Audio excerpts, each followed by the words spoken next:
Another great new addition to HTML in HTML5 is the ability to play audio directly in the browser without having to resort to a plugin such as Flash. So let's see how we can do that. Starting with this template,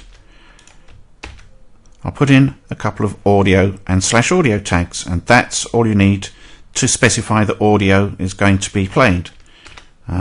Here I've chosen to display the controls so that the user has control over it. If you didn't do that and you used autoplay, then you could have music play in the background. Not something I recommend, but it's something you could do. Okay, so when you play audio, there are many different formats available depending on the browser. Thankfully, this has been thought about, and in the standard you can specify a range of different audio types so that all browsers will be able to play them. So here's the M4A type, which is supported mainly by Apple. MP3, supported by Microsoft and several browsers. And OGG, which is notably backed by Chrome and Firefox. If you have an audio file, as long as you can save it or re-encode it in these three different formats, you should be fine, because at least every major browser will be able to play at least one of these files. So let's take a look at how that displays here, for example, in the Chrome browser. So I'll load that file in, audio HTML, and there you are.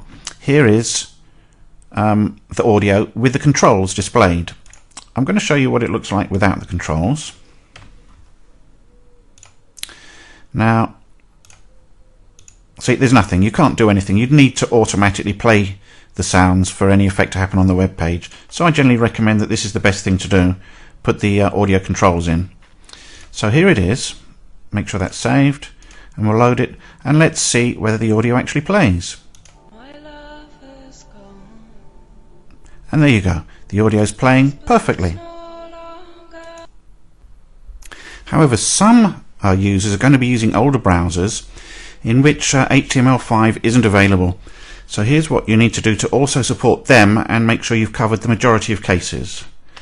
Here we go. Using this pair of object tags and a type of application X Shockwave Flash, and using the autoplayer.swf file supplied on the companion website. There it is, autoplayer.swf. And you can choose the width and height, but I've chosen 30 by 300. That's about the same as the HTML5 player. And then set these parameters, param name flash vars, and the value has to be MP3, has to be given the name of an MP3 audio file. And here, show the stop button and show the volume.